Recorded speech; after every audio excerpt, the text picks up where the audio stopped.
Hey everybody, welcome to the video, welcome to the channel. It's been a moment since I've done one of these style of videos, what sold, discussion, and when I was sick, I was just, I was just releasing the Goodwill videos because I had all those, already pre-recorded. I just had to, quickly edit them and get them out. And one thing I did notice is a lot more activity, more viewership on those videos when I wasn't posting these during the week. So, and also too, I put kind of just less work into the editing. It's still got great views. So, and those are the ones that I really want to be able to pop off. The ones that I really want to, try to get as much viewership as possible. And, I'm definitely going to try. I want to try to make money on those videos, of course, and also help everyone out there in the community trying to find cool, unique items, show you what I'm picking up, show you what I find in my area of the country, and hopefully I find cool, unique items that, you can go out there and pick up and find yourselves. So, without further ado, we are going to do, I still feel it's important to show what sold and what things are selling for, and what they're shipping for, all that stuff. So I still want to have these what sold videos, but I'm going to keep them to Saturday. They will be a little bit longer. I won't just include 5. I'll include anything cool, unique that is sold during the week, and put them in this video for a Saturday video.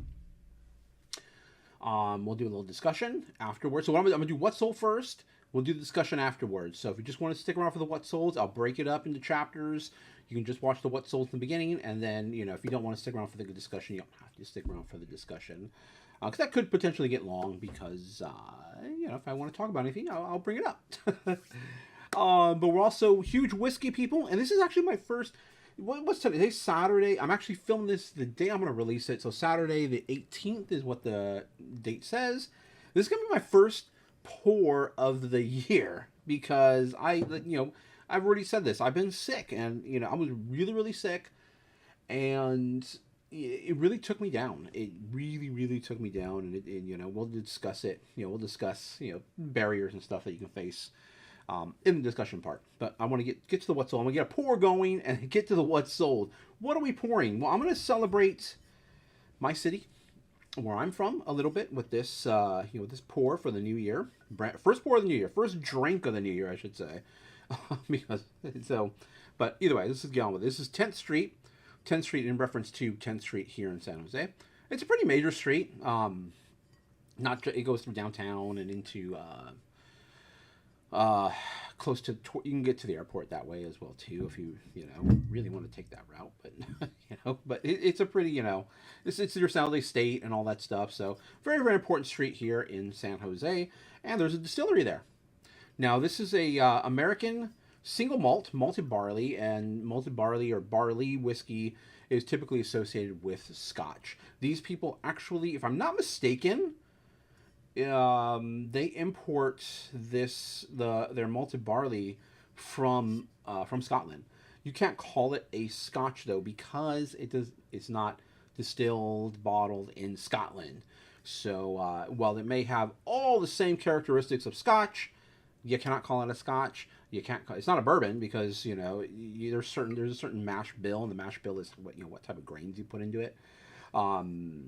A certain mash bill you have to meet in order to be called a bourbon.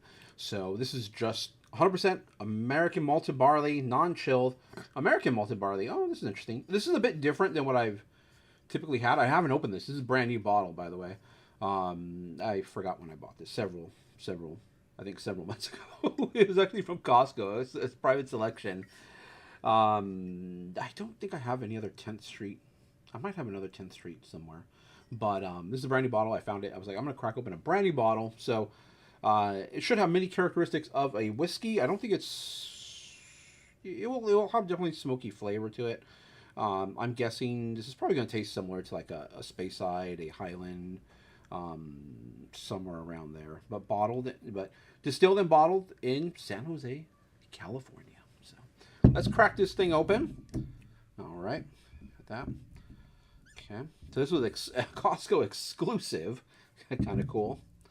And again, I know not all Costco's have have or sell spirits, because when I visit Texas, Costco doesn't sell spirits there. Actually, no supermarket sells spirits, so kind of interesting. But in California, you can get spirits everywhere. You can get it delivered to you. I know there's some places, and I think in Texas as well too, you cannot have spirits delivered to your door. You can correct me if I'm wrong, or if you're familiar with other states that do that.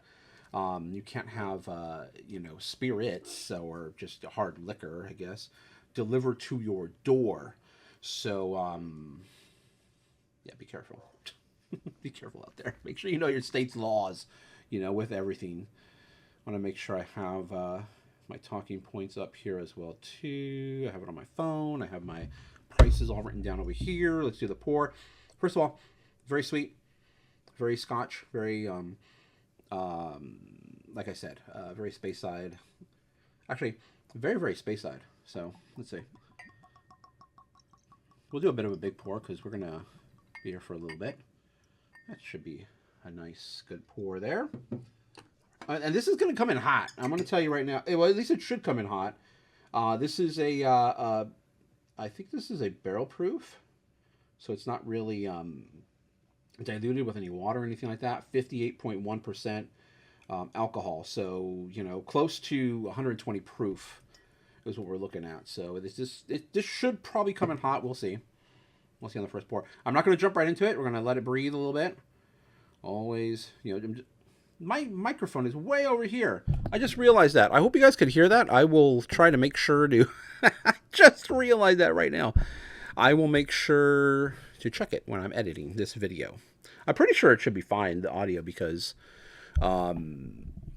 it's a really good mic. So it should have picked up everything I was talking about. So we're going to let it breathe a little bit. Okay, we'll let it breathe for a little bit, and then we'll jump into that. But let's start with the what's sold. And well, first I'm going to start off with a breakdown of the fees. What's paid to eBay, what's paid for shipping, and what actually gets deposited into the account.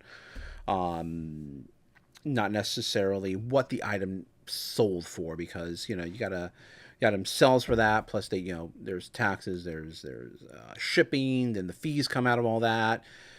And so generally, I always, when I do fees, or when I'm thinking about fees, when I'm out shopping, looking for thrifting, looking for items, or at the flea market, I'm automatically assuming they're going to take out 15%. I automatically just assume it's in the back of my mind, 15% is coming out. Not that necessarily 15% is coming out.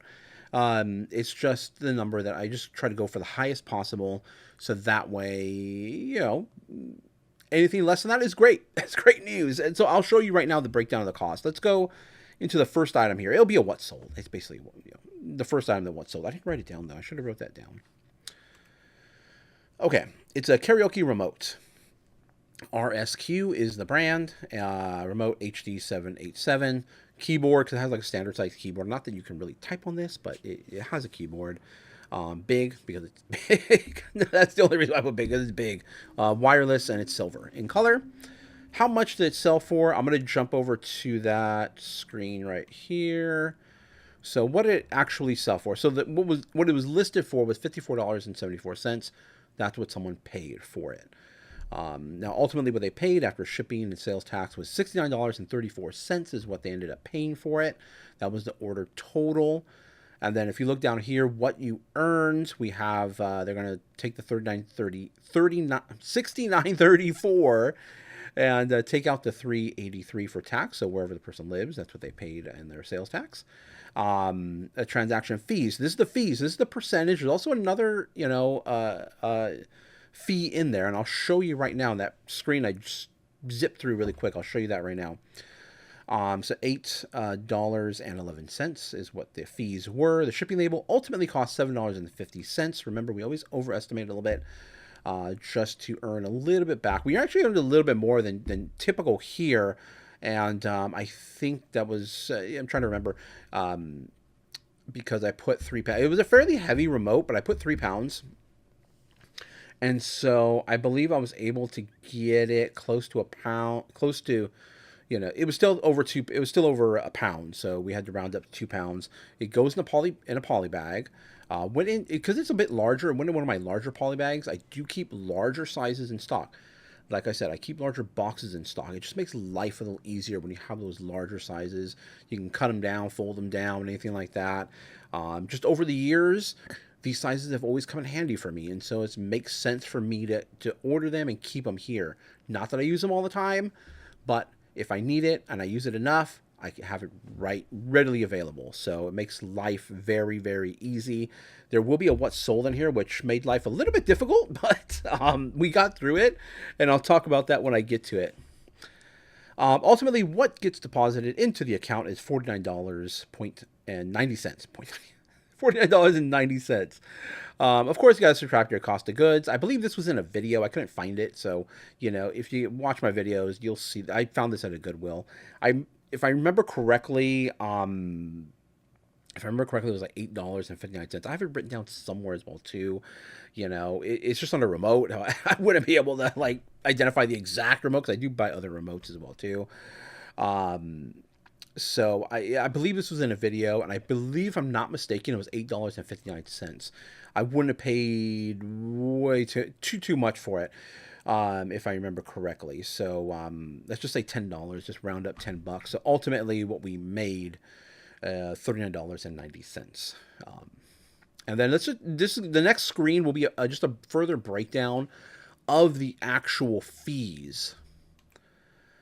So here's the actual fees. So the fees are based on the $69.34. So the total sales tax, shipping. And so the final value fees, here we go. We have the $7 and minus $7.71. And this is how they get to the $8.11 right here. So this is the percentage, first of all. And you can see, you know, it's 12.35% is what they, you know, the fees that were charged. Then top rated seller discount. Now, this top rated seller discount, you get this by being top rated seller plus. It's not just top rated seller. So you could be a top rated seller but not get the discount. So real quickly, I have the information here. So just to be top rated, you have to meet, there's certain metrics you have to hit. Obviously, you can't have too many defects. Defects are things you cancel an order because it's out of stock.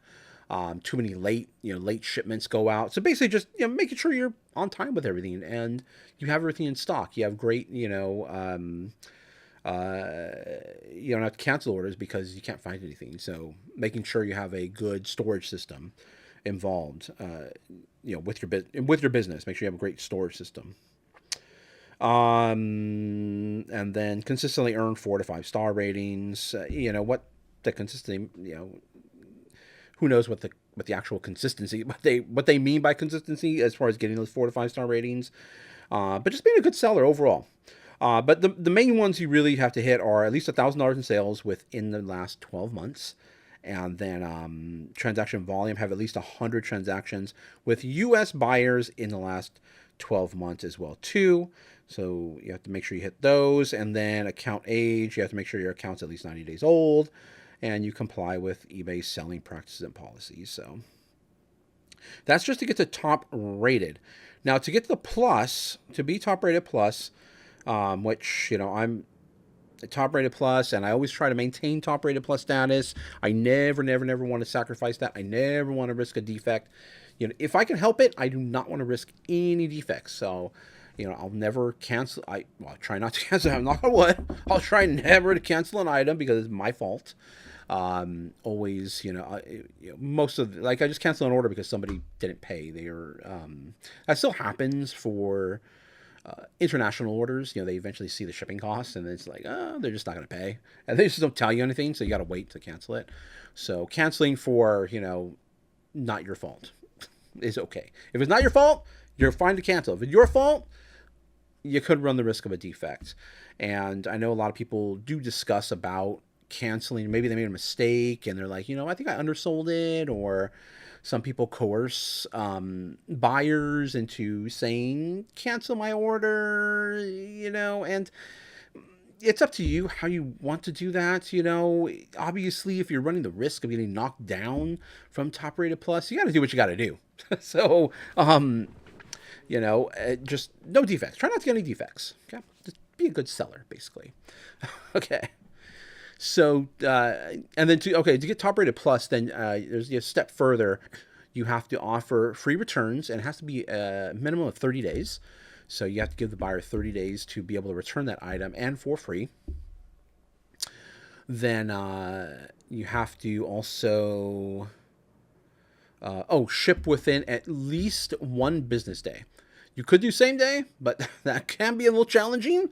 But you have to ship at least within a day. So, me personally, I really have no reason not to follow those. Some people, yeah, they might not be that close to a post office. They might have a post office. I've heard post offices where they just don't scan items in, and that can also run a risk of getting getting dinged for your packages being late. So obviously everybody's situation is going to be a little bit different. Not everybody is going to be able to achieve top rated plus. It's just that I have no excuses not to, but obviously there are reasons and, issues that can come up where it could hinder people's ability to achieve that top rated plus. And definitely try to remain at least top rated. The plus is just icing on the cake. So if you can get it, great. If you can't, then don't stress out about it. Yes, as you can see, it's 86 cents that I got on this sale that I got back from eBay. So where it's not like anything wild, but still, it's something. So, if you can achieve it, I definitely recommend doing it. It's something that, like I said, it's going to be on a case-by-case basis. A lot of part-timers, when I was part-time, I didn't do top-rated plus because, I had a regular job. So, I couldn't go to the post office every single day. Now I can go to the post office every single day, and I'm there so much that I know everybody there. So, let's take a sip really quick. Okay.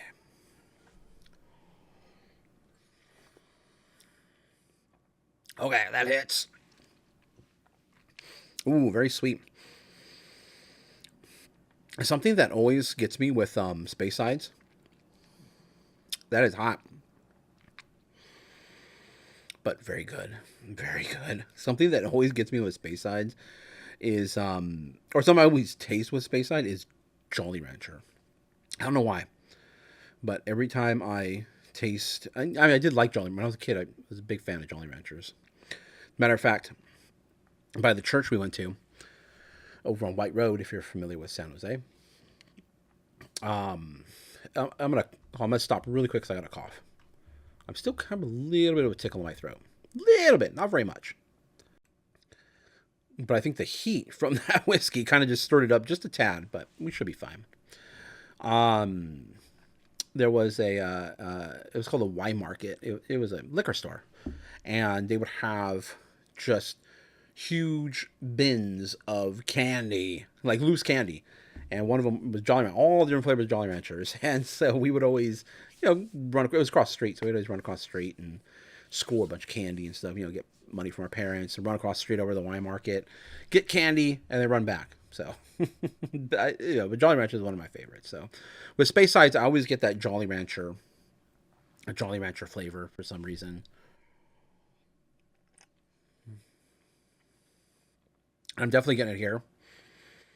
There's a lot of heat, but I mean, it's a nice warming heat. A little bit of smoke in there. Really, really good. I mean, this is good. 10th Street is good. I've had 10th Street before, like I said. Really good. Okay. If you are from San Jose, I think 10th Street, I'm not sure how far their reach is right now, but 10th Street, really delicious if you do see it. Okay, so the 10% back that I get back, 86 cents is what I get back. So nothing crazy. What a lot of people miss and what they don't see is this other final value fee. So if it's over $10 or $10.01 or more, then it's you get hit with 40 cents, an additional 40 cents. If it's under that, then it's 30 cents. So just be aware of that. And another reason why I automatically assume 15% is going to be the cost is because of this other final value fee that is there. So for the grand total in fees of $8.11. So another reason why I try to strive to maintain Top Rated Plus. Now you can't. No. One more thing with Top Rated Plus is not necessarily all your items have to be Top Rated Plus. So you can have no returns or another return policy on other items, and then it won't necessarily be those items to be a Top Rated Plus. So it's not your whole account that becomes Top Rated Plus. It's just the items that you have. You're not only top rated, but also you have the 30-day free returns, and then you also have the at least the 1-day turnaround or 1 day handling. So those are the fees. That's the breakdown of the actual fees. What eBay takes from this item, and how the percentage, and how much I get back, and the other final value fee, which is all right. No one wants to pay more fees. Who wants to pay more fees? Nobody wants to pay more. I don't want to pay more fees. But we're still making good money on this. We're still making some pretty good money on this remote. So you just got to make sure to keep that in mind. Keep those fees in mind when you're out there buying items. Just be aware of that. I mean, I assume 15% across the board on everything. And that has helped me, be successful at this. So really cool. So I hope that helps. I hope you see this and this kind of helps you in your knowing what you're going to be paying ultimately for items when you sell them. So, and then I would recommend definitely periodically keeping an eye on the fees, like going in there and looking to see what you're paying for each item. I don't do it for every item. I'll periodically go in there and just double checks. I'll go in there, at least once a week, and I'll just check, randomly several items, look at the fees, making sure I'm paying what I'm supposed to be paying, and make sure there's no weird fees in there or anything like that, or any new additional fees or anything. So I'll go in there and I'll just double check and do the work. And I don't have any issues. I've heard people have issues like with promoted, where the promoted fee will get charged a lot more than what they actually set. So that will be in there in the fee structure as well too. So definitely keep your eye out for it and make sure that you're paying exactly what you set to pay. And if you have any issues, contact eBay. I know people that have had issues with this. Personally, I have never had any issues. You'll hear a lot of people, I think recently or this week, many were talking about some login issue with eBay where they would open a new window, try to log in, or log them out automatically. They can't get back logged in. I didn't experience any of that. I tried it when I heard about it. I didn't have any issues. And I knock on wood. The only issue I can ever think of that comes up periodically are issues with printing out the shipping labels. Sometimes there'll be an issue with printing out shipping labels. And knock on wood again, I haven't experienced that in, can't tell you how far back. I think it was last summer I had that issue once, and that's the only thing I can remember. But a lot of the issues, I just don't experience them. And do they happen? I mean, I can't discount everybody out there that has experienced them. They obviously have evidence. They can prove it, but it's never happened to me. It can't be duplicated. So with me, so I don't know. Maybe because I'm in the same city as eBay. I don't know. But let's move on. Let's go on here. Okay, we're on to the regular what sold. So really cool pepper mill salt shaker, no name. There's no brand name on this. So typically when it doesn't have a name, a brand name or anything associated with it, or a maker, it's going to be a little bit more challenging to try to sell these items. A little bit more difficult to determine what you should be selling it for. So sometimes people end up in situations where they may undersell something, and they may leave some money on the table. And in my opinion, if you do that, treat it as a learning experience. But you can do what you wish. However, sometimes there's challenges when you can't determine exactly what the item is or who made the item. It could be more valuable because of the name behind it. But these are just generic, made in Japan. They had a Japan stamp on it. I think it was burned into the wood on the bottom.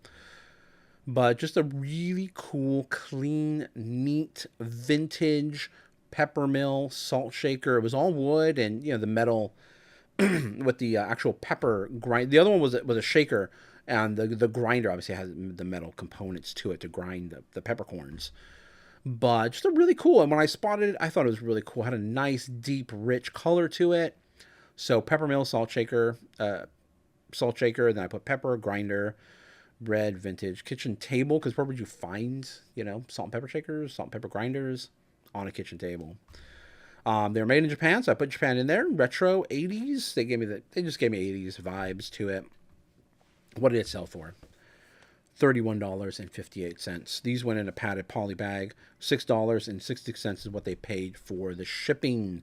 So really cool, nice, neat, small. I really think the red is what sold it. It's a really, really nice red color. And when I spotted them on the shelf at Goodwill, I knew I had to snap them up and take them. So really cool. The ones to really look out for are, I'm not sure if it's Mr. Dudley or if it's just Dudley. Definitely look out for Dudley. I believe I featured one of those in a video, a What's Old video, not too long ago. By not too long ago, I mean probably a couple months or so. But not all pepper grinders are considered the same. Definitely difficult if it doesn't have a name associated with it. It'll be a little bit more challenging. You kind of just got to use your, with these, I just had to use my experience, visually, how do they look? Are they cool enough and, quality enough? And sure enough, we got them sold. Pretty cool. The next item is interesting because I've been selling a lot of these all of a sudden. They're not going for a crazy amount, but decanters. All of a sudden, decanters started selling. I don't know why or what the reason is for it. Beginning of the year, I don't know. But we sold a decanter. So this one actually did have a name. It was etched into the bottom. I'm not going to try to pronounce it, but you see it right there. Decanter. Wine. I put Somali A because Somali A, just someone who is, who knows a lot about wine. Some higher end restaurants, they do have, sommeliers on staff to help you pick out a good wine with your meal. And it's a craft, beaker style. I put beaker flask because it kind of gave me that chemistry, old, back in college, working in the chem lab. That's kind of the vibe I got from it. So just a really cool beaker style. I don't know why all of a sudden I'm starting to sell a bunch of decanters right now. As a matter of fact, I don't think I have any decanters anymore in stock. Any more that I want to sell, I should say. A little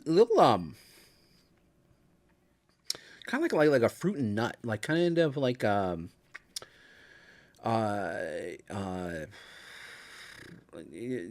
thinking immediately what comes to immediately in mind is the Costco trail mix, like just raisins and the raisins and the peanuts in it. Kind of what I'm getting from it right now. So really cool. I mean, it's cool.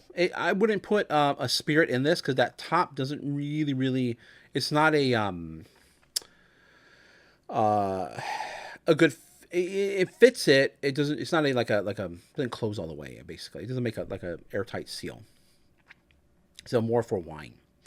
But what it sell for? $25.83. $6.74 is what the shipping was. This did go in a larger box.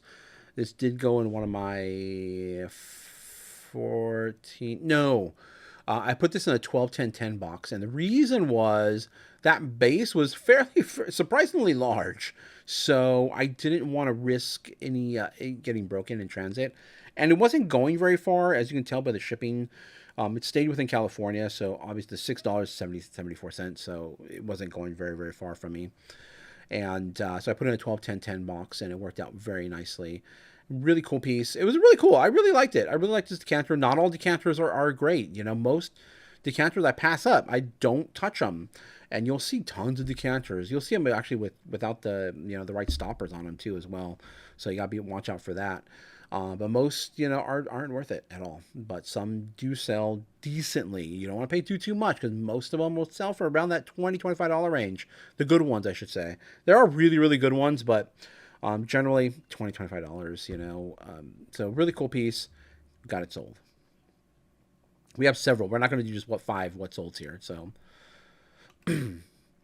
we have a cool dress. Now the name or the brand of this dress is not what got it sold. It's a Carrington Court. It is the fact that it looks very similar, and my wife picked this out, It looks very similar to the Haunted Mansion costume that they wear. So if you visit Disneyland, pretty sure it's the same at Disney World. I'm not 100% sure on that. But at Disneyland, it's very, very similar. It's not exactly alike, but it's very, very similar to what they wear in the Haunted Mansion, what they wear, what the employees wear for the ride, the women. And so, really cool dress. That's what got it sold for me is the Haunted Mansion. The person actually messaged me and said they're going to be wearing it to Disneyland. They wanted it. A lot of people cosplay in Disneyland. They have different events. Well, I don't think they're actually sanctioned by Disney, but they do have like Dapper Day, stuff like that. So people do dress up to go to Disneyland, and it's all fan based. So if you follow the fan pages, you'll know. So this is really cool. It's not anything incredibly fancy. It's not great material or anything like that. I think it's 100% polyester. But the name of the brand isn't good. It's just the fact that it looked like Haunted Mansion. I mean, you can see I did not put Disney in there. If you put Disney in there, you probably get in trouble. You probably get a Vero. So don't put Disney on this. Haunted Mansion, you can get away with that. So costume, Haunted Mansion costume. Those words are not, haunted and mansion are not, you know, copyrighted words. I don't know, maybe the combo of the two. I don't think so. But if I did not want to put Disney in there, so don't put Disney in there. If you think it looks kind of like a Disney thing, don't put Disney in there unless it's actually branded Disney, Disneyland, Disney Parks, or licensed by Disney, anything like that, or licensed. Someone has a Disney license or selling a Disney product, kind of like the what do you call those backpacks? Can't remember off the top of my head, but really cool. Really cool. Oh, what it sold? Did I say what it sold for? $26 even is what it sold for. $11.26 is what they paid in shipping. Now I overestimated the shipping. I made a mistake when I was doing the dimensions, and I think I put like 12 inches for the width by accident. So and the person still paid. The person still paid for it. So we did make I think we made like $4 on the shipping on that, because this was under a pound. So $11.26. So we did make a little bit more on shipping on this, which is, good. Pay for a return or something like that, or pay for more shipping supplies. Everything goes back into the business. Okay, this is something really cool, and I've sold these Red Mill before, but Red Mill dinosaur, really cool. It is a pottery piece. But just a little cool little Tyrannosaurus sculpture. On the bottom, it does say Red Mill on there, so it will be signed. Vintage, 1989. Very cool, very well made, very retro, very 80s type of piece here. And kind of looks like the dinosaur from the Disneyland train ride, if you are familiar with that. The Tyrannosaurus Rex that's in there, that's fighting the Stegosaurus. So really cool piece, really well made. And what did it sell for? $38.90 is what it sold for. $6.66 is what the shipping was. And I did put this in a box, just because I didn't want to get it. I didn't, I felt it needed a box. And so I put this in a box, in a hat box, 975 box is what I did put this in. It was a really cool piece. I really liked it. I was a big dinosaur, fan as a kid. I don't know if I've talked about this recently, but I was a huge Dino Riders. This was actually my favorite. Oh, I don't have all the accessories with it right now. They're in a box, but this is actually my favorite Dino Rider. I wanted the Tyrannosaurus Rex, of course, like we all did, but this was one of my and the Triceratops. I always wanted the Triceratops and the Tyrannosaurus Rex, but this is the one I really. I had all the other ones, but didn't get those. But this one was really cool. I really like this pterodactyl bird. And it has lasers that go on the side here, and it has a seat and everything that the guy goes on. So really cool. And it has a little button that makes the wings. Really cool piece. I was a huge Dino Rider fan, and I have a big box of Dino Riders. I still got to sort through, because I'm going to sell some of them. There are a lot of duplicates. Okay, now if you remember. Can't remember when I did the What Sold video on a tablet with an Intel chipset, but another one sold. Again, same thing with the tablets. I don't know. I mean, with the decanters, all of a sudden they start selling, and now all of a sudden these Intel tablets started selling. Kind of strange. This went internationals, which is good. because then no returns, no returns, no take backs. But here another Intel tablet sold. Interesting. I don't know why, but Intel tablets with Intel chipsets are selling all of a sudden. Is it is all of a sudden popular? Should we start buying all these? I don't know. I'm just a small sample size, but I do know that my two Intel I have another one that I actually use, but my two Intel chipset tablets have sold recently in the new year. I don't know, but this one sold. EXO Slate Android, so it does run Android. Batteries are dead. Like the other one, batteries are completely dead in these, so you have to have them plugged in to keep them charged or to keep them working. Which is why I put battery issues in the title, so they know they know right away that there's issues with the tablet. $38.70 is what it sold for. $13.56 what they paid in shipping. This was fairly heavy, so it did get close to 3 pounds. Like we always make a little bit on the shipping. This one we made just a little bit, like a buck or something. This was going over to Chicago to the international shipping hub. No takebacks for international shipping hub items. If you ship international not going through the hub, yes, I do believe I haven't done it in so long, but you do run the risk of getting items back, returns, and international returns are not good. I've had them before. Not good. Who knows when they get back, when they come back, how they're going to come back, what state they're going to come back in. So go through the international shipping hub if you can. I know not necessarily everybody has the ability to do that. You do have to have a good, like the top rated stuff. You do have to have a good history with eBay, and there are certain metrics that they will look at in order to give you that access. But you can call them and find out if you can. If you don't have it now, if you can get that, it doesn't really amount to like a crazy amount of sales because the fees are fairly high. The shipping cost, the cost of shipping the item. There are fees to get the items in, tariffs, whatever, the other country charges them. But eBay handles all that. We don't have to worry about that. Okay, this was the one that caused me a slight headache because I had to combine a couple of large boxes together. A couple of large boxes that actually my other boxes come inside of. So I was able to get two together.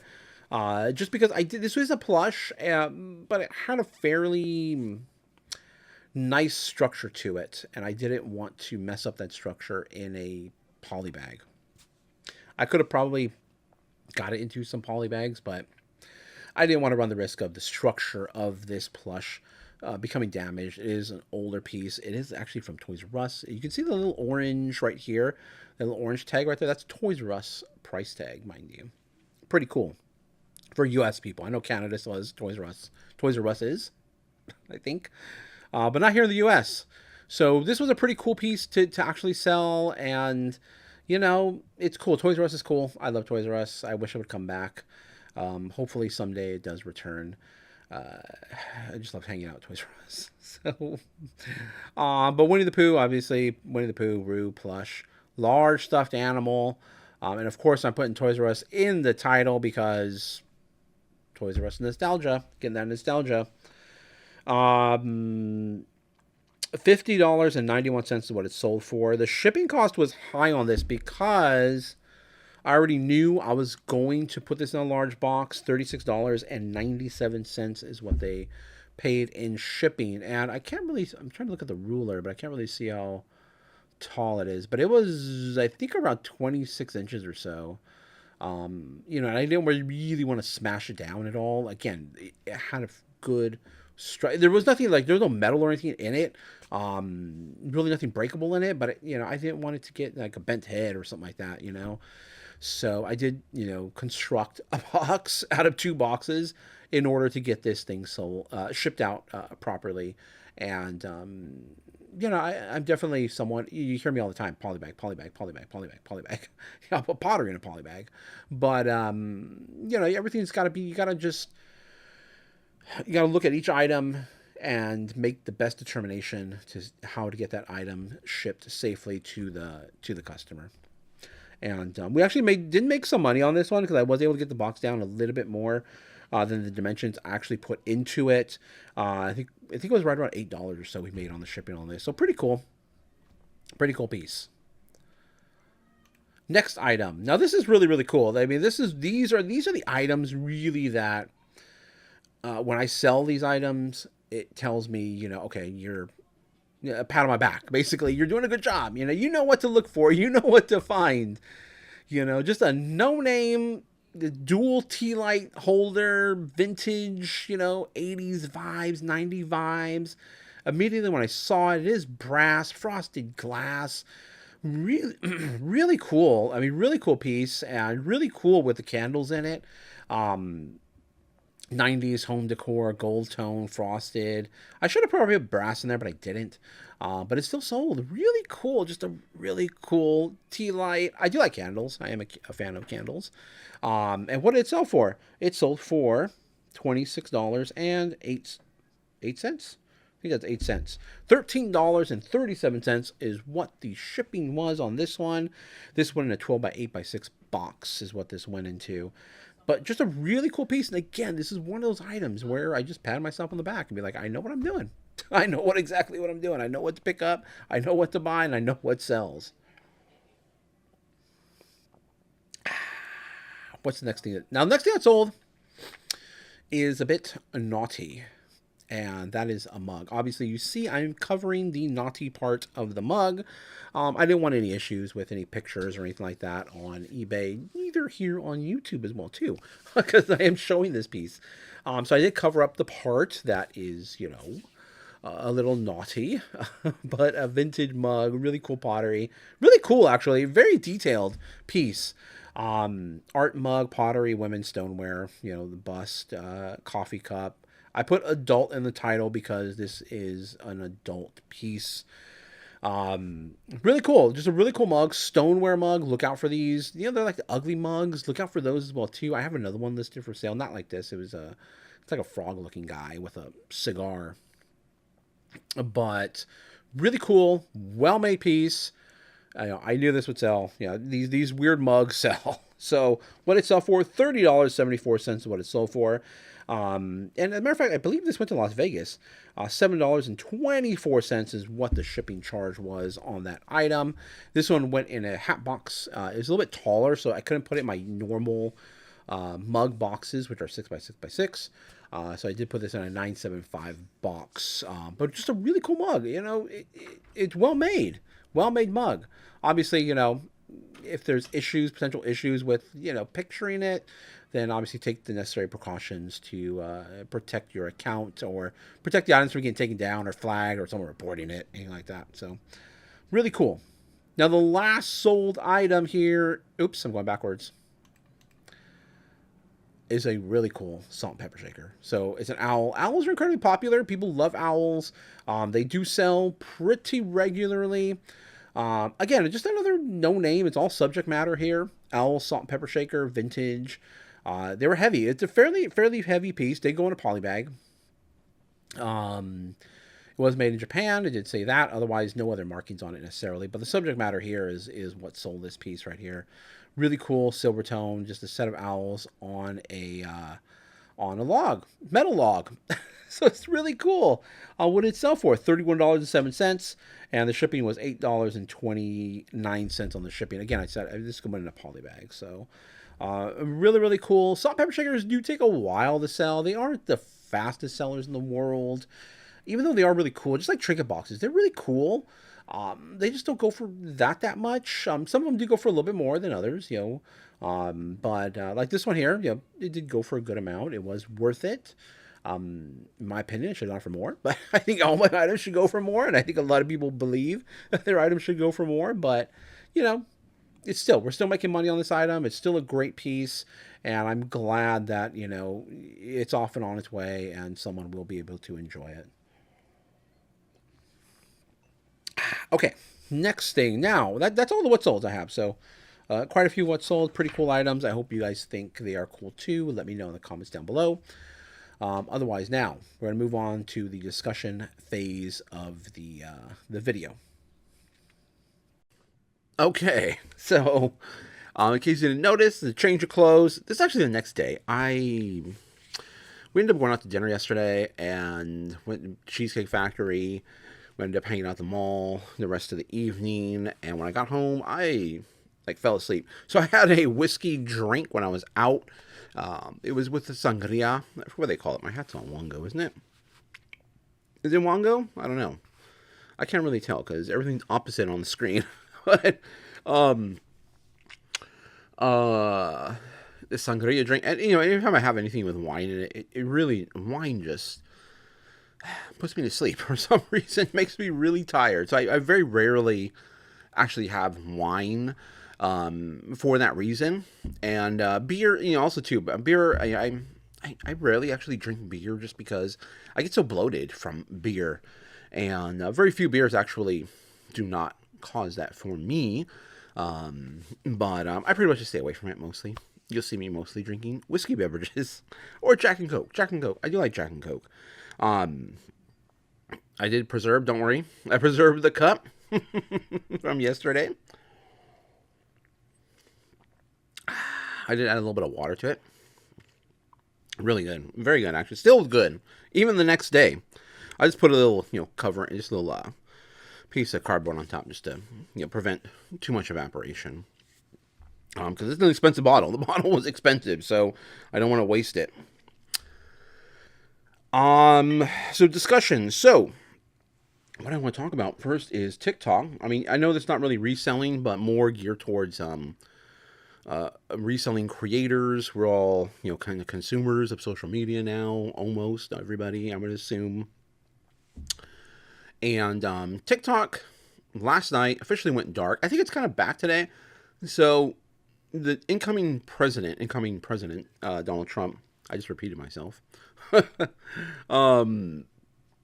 indicated that there may be he will reinstate TikTok. Now, it won't be a permanent, he won't be able to take away the law. The law is the law. You need it to go through Congress, all this other stuff, in order to reverse that. However, the argument that TikTok brought up was First Amendment, which I thought was rather weak, a weak argument to make against, the government stating that this is a national security threat. So, and I assumed that TikTok, or the company that owns it, would have some contingency plans in place. I didn't think they would have, all their chips behind this one, like a roulette table. You just pick red or blue. There's different ways to play roulette. But, some people just, either pick is going to fall on red, is going to fall on blue. And then they are red or black. And they picked the wrong color. So, and they had all their chips behind it. I would assume that they would have had a plan in place for this event. Apparently they did not.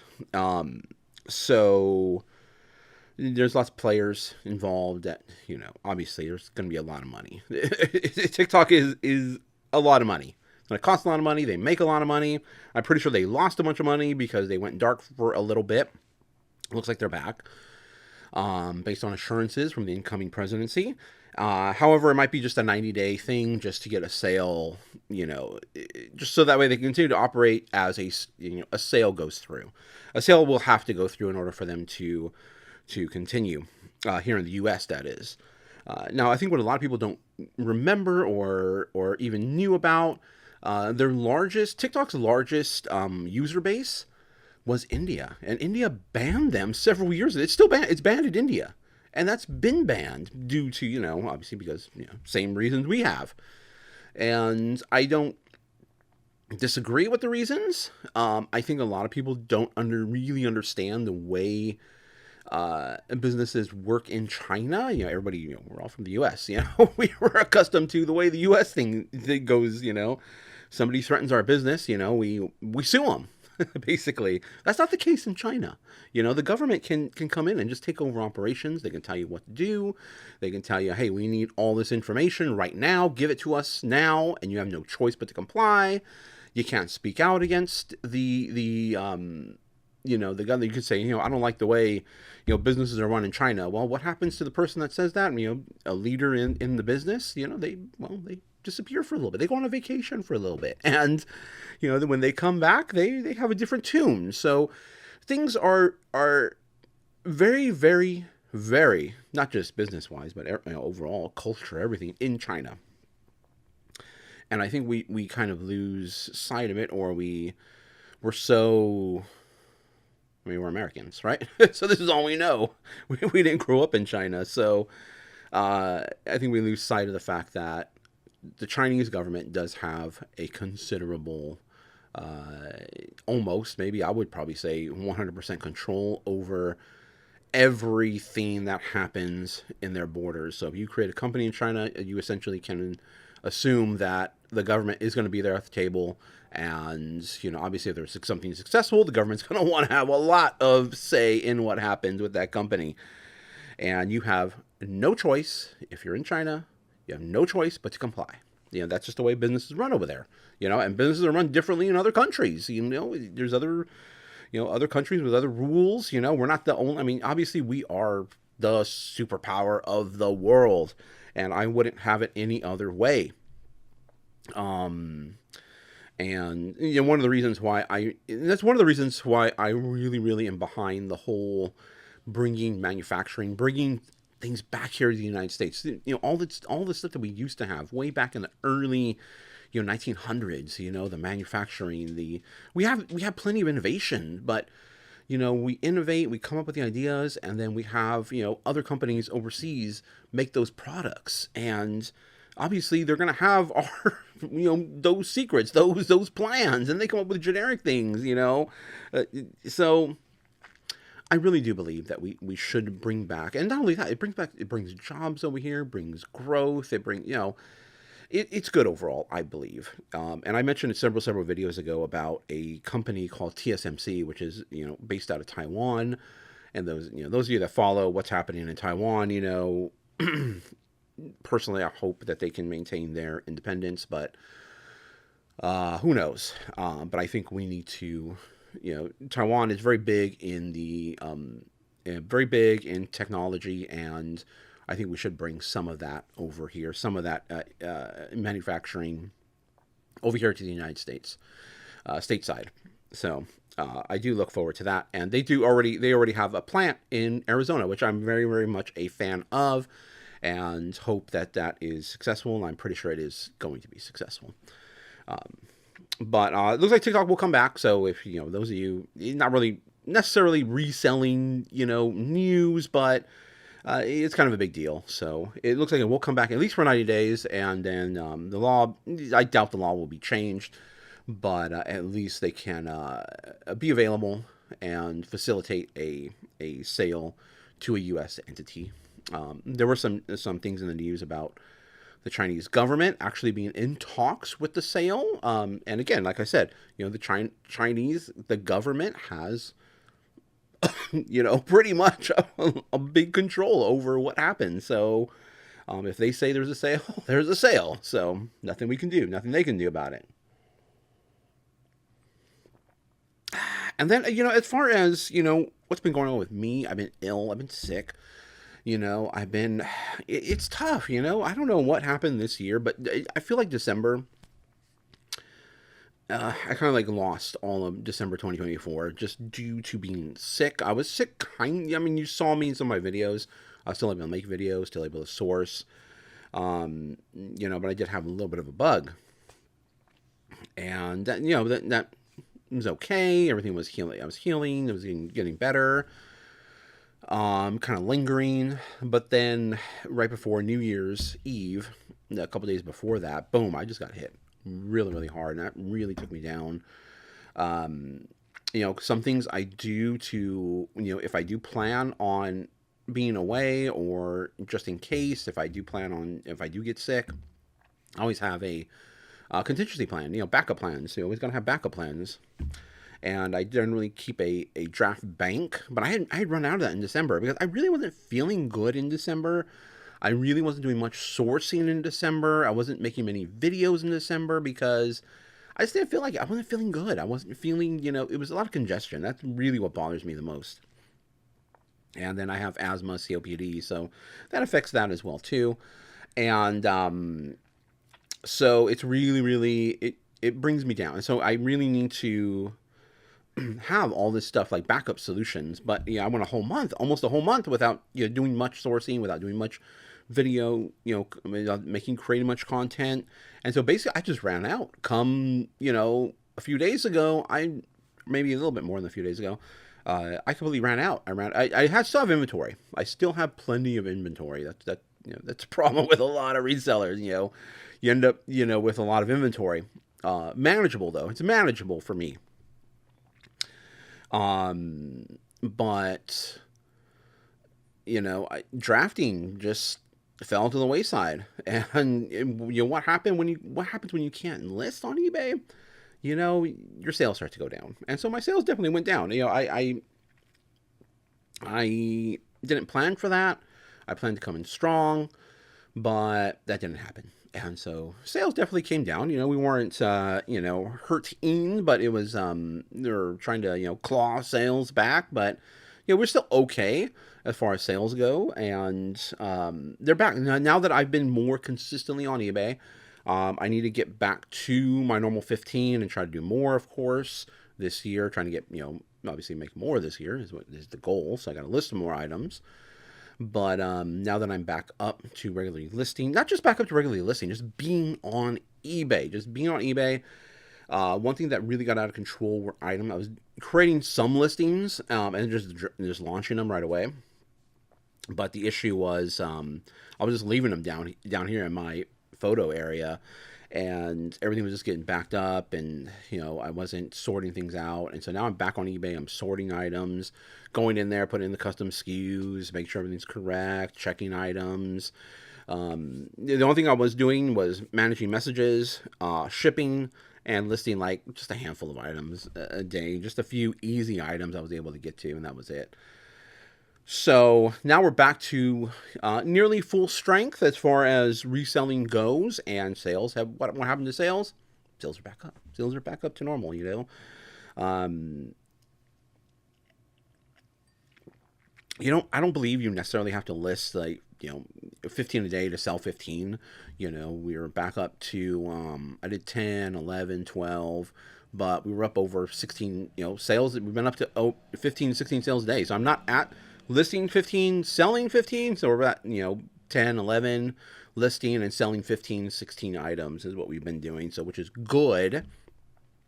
Moving a lot of items, a lot of low dollar items. A lot of those, as you saw in the what sold, things right around $20, $30. Then there's $15 items also sprinkled in there as well. Just some regular everyday movers. Nothing really too exciting. Kind of like your items that just move. Items that you only spend $1 or $2, $3 on, and they sell for $15-ish. So that's always good. I recently sold an Apple Watch, which is good. It was an older one, but it still sold for good money. That's the obvious stuff. So. Pretty cool that we're back up to making sales, but there's always going to be barriers, and sometimes something that's always stuck out of my head, that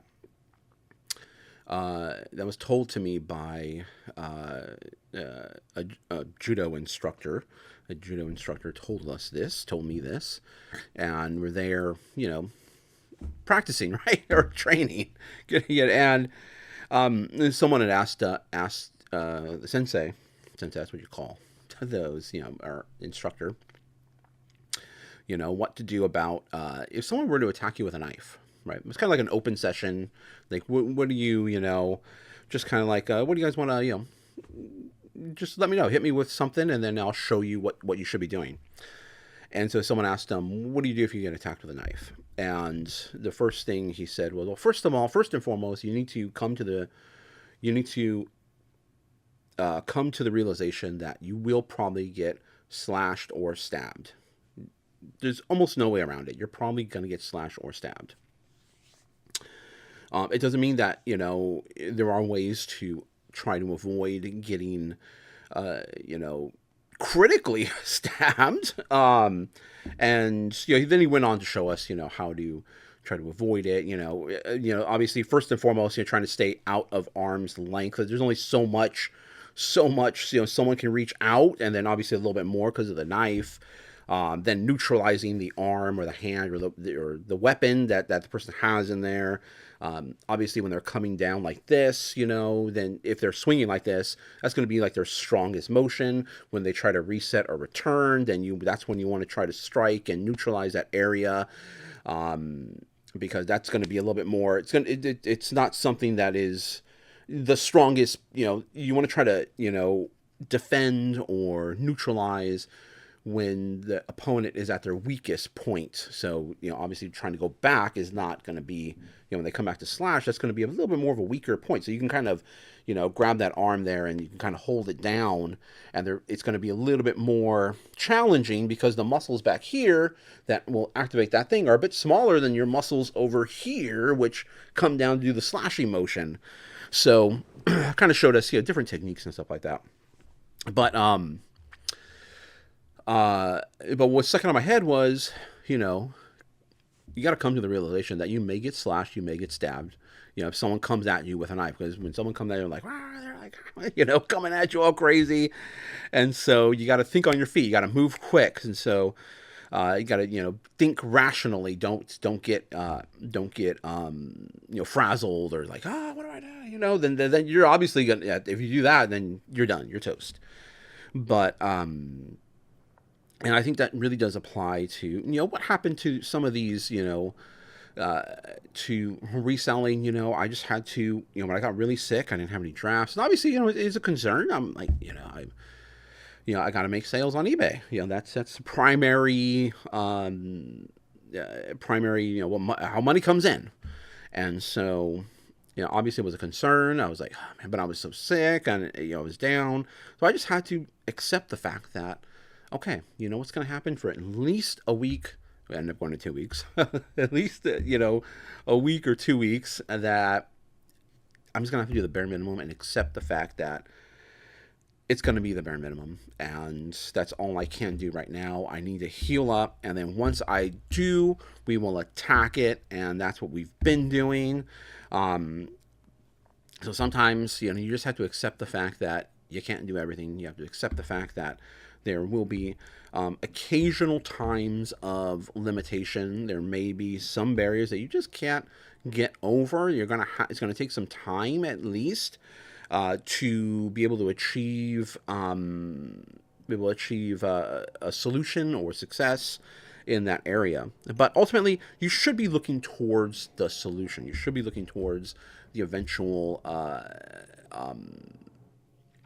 You should be looking towards success, essentially, is what you should be looking towards. And so,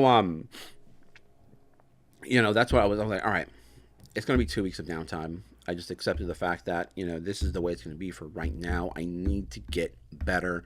Once I do, we will get back to listing, back to eBay, back to making videos, back to everything, back to life is what we need to do.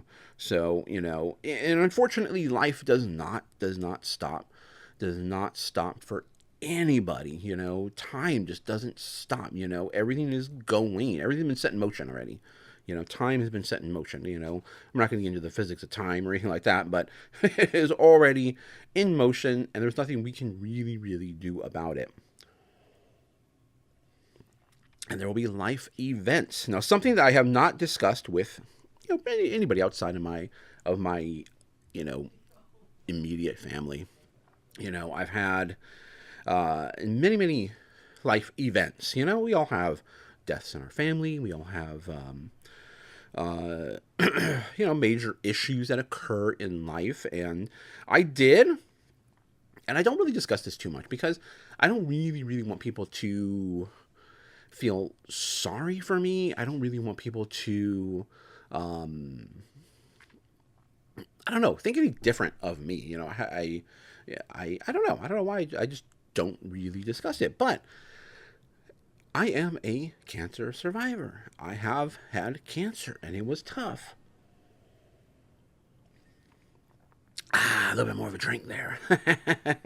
And it was tough. It wasn't. I'm very fortunate, and the reason why I want to share this with everybody is because you always hear about the bad, the bad stories. You always hear those people, oh man, they discovered they had cancer spread throughout their body, or you always hear those people who are going through a tough time in chemotherapy. And I didn't have any of that. I was very, very fortunate to have caught things early. But nonetheless, that was a point in my life when time kind of, for me, relative to me, time kind of stood still. It was like, wow, it hit me with a ton of bricks. Obviously, you don't expect to get that kind of diagnosis, but you do. Now I have a gigantic crater in my leg to prove that, man, that it's a huge crater scar. I almost needed what do you call it? Skin grafting to help close it up, but luckily it healed up on its own, so which is good. But it was tough, and the tough part about it was getting the initial call, the initial shock, but the few weeks in between when you're seeing specialists and trying to come up with a long-term plan to determine what they're going to do. Ultimately, for me, I just required surgery. And the doctor already told me, we're going to, I picked one of the best, in my opinion, one of the best. She's not practicing anymore, but one of the best cancer, surgeons. She's primarily focused on breast cancer, but I was like, this is the person I want. And she told me, she's like, listen, I'm going to do everything I can. And I knew her. I already knew her on, very nice person. And she said, we're going to do everything we can, and just be aware that I'm going to take out, I had a melanoma, and she said, I'm going to take out as much as I can, because it can travel, into your body. Luckily, it did not go that far enough to require additional treatment. But they had to do more testing after the surgery and all that. So, but luckily I was safe. It was early enough. But she said, just be aware that I'm going to take out as more than I actually need to ensure that you don't have to go through another surgery. Ensure we catch everything. And sure enough, she did. It was as pleasant as possibly could be. But it's an event that occurred in my life where life just kind of, time kind of just stood still. And it was tough. And I bring it up because, everybody is human. Everybody, we're all going to encounter all these issues. And, sometimes we just have to accept the fact that we're going to, not necessarily lose, but we might, lose a battle. We might lose this battle. We might lose this battle on this day. We might lose a battle on this day. But, like they always say, we're going to continue to fight the war, or continue to live and fight the war of life, because usually hopefully the good times are, outweigh the bad times. And, here in YouTube world, social media world, you just see the brief little snippets of me going to Goodwill and finding, going out there finding items. But there's a lot to life. There's a lot to life that happens, and, it is okay to, you should have some sort of, contingency plan, build up, like on eBay, build up a draft bank, try to save money, put money away if you can, just prepare for these events. And, because they're going to happen, and sometimes you're just not going to want to do anything. You're not going to want to list. You're not going to want to, get outside, right? It's cold out here right now. It's kind of cold. So there's sometimes, where the cold, you may be affected by the cold more than others, and you might, not want to list, not want to go out and thrift or anything like that. Or, who knows what the weather's like in your area.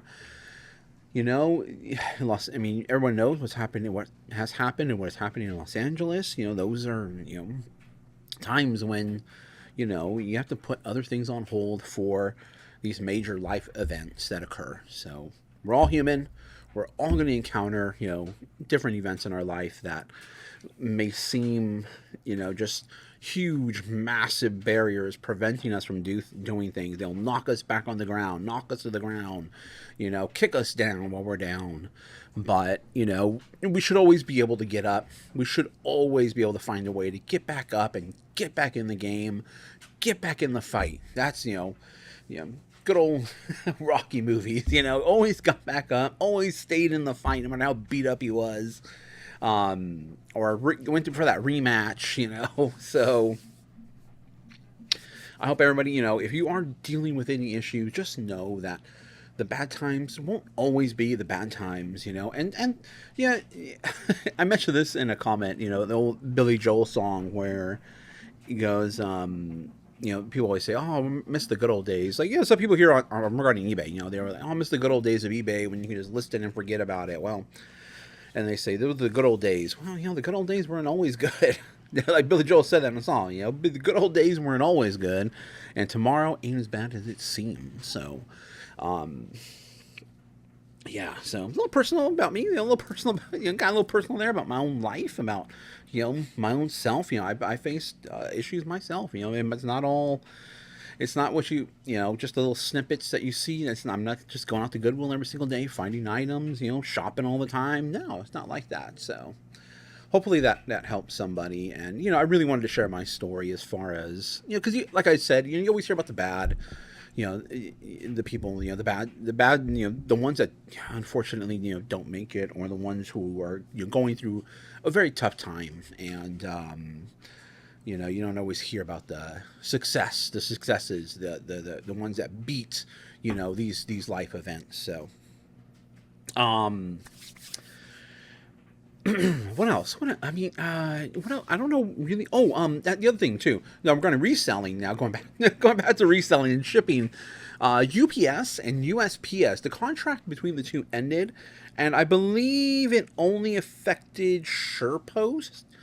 So just be aware. I think everything should have sorted itself out. Should have sorted itself out by now. But if you sent anything SurePost, typically that would go UPS, and the final leg of the trip would be USPS. Now, typically that should be fine right now. All that should have worked itself out. UPS is doing those deliveries now.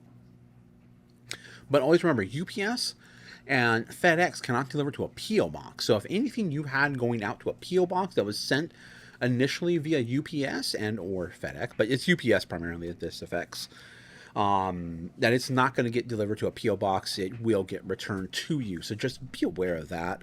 And be aware that SurePost is no longer going to, they're not going to be dropping off those packages at USPS. I'm not sure. I'm pretty sure there's other, I'm not sure if UPS is dropping off again. You've heard me mention in my videos before how I try to avoid the UPS truck at post office because they're, they don't, in my opinion, they really do. They just get, they're trying to move as quickly as possible to get those packages out. So sometimes I've heard potentially broken items within packages. I've heard glass breaking as they're throwing packages into the bins out in the back. I don't know if it actually broke or not, but I heard it. So for that reason, I tend to avoid the times when UPS would be there at the post office. So that way, at least my packages are safe. But I don't know if they're, I don't think they're going to be going back there anymore. I don't know, 100%. I did see an unmarked truck back there the other day, and that had big old bales similar to the way UPS would, wrap up all the packages. So just, just something to be aware of. All these little weird nuances when you're selling online. All these weird agreements, non-agreements. They go into effect now. They expire now. On the 19th, which is, I think on a Sunday, right before the holiday, when this video will go out, because I missed the day, I missed the Saturday release of the video.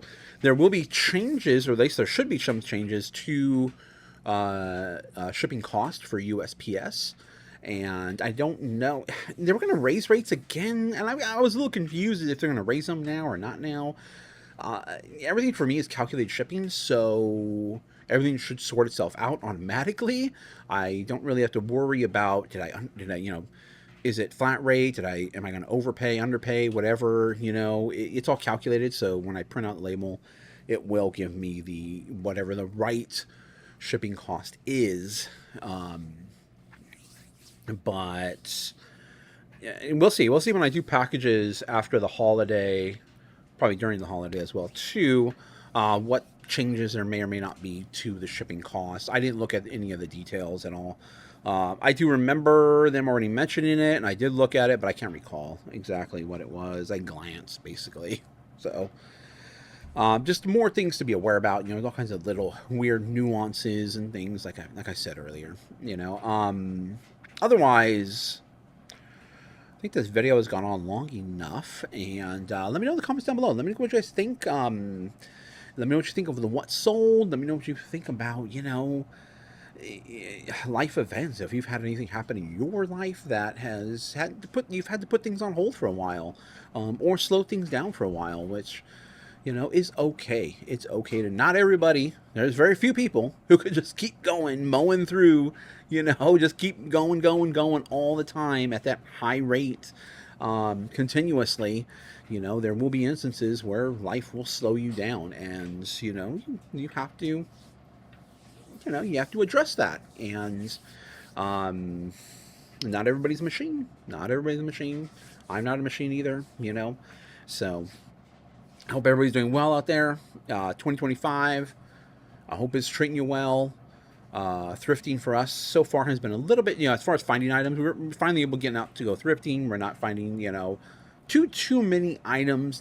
We are still finding some good, decent items, but not the volume that we're hoping for at the moment. But that could change. It'll change. There are times where thrifting's not good, and then the next week thrifting's great, and then the next week goes down. And so, it's up and down, up and down. All right. Enough of me rambling.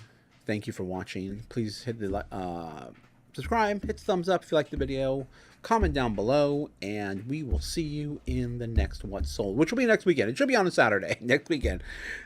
I'm aiming for these to come out every Saturday. What sold and discussion for what happened during the week. As far as what what sold, it'll be just whatever I think is cool, unique, as many as I think will fit into the video, and as many as I think are cool and unique. All right, thanks. Hey, you've made it to the end. Thank you guys for watching. If you enjoyed this content, please like the video by hitting the thumbs up. Subscribe to the channel by hitting my little round icon down below. It really does help us out here. Also, you'll find a couple of selections. You'll see a playlist of videos to watch, and my most recent video that I did upload.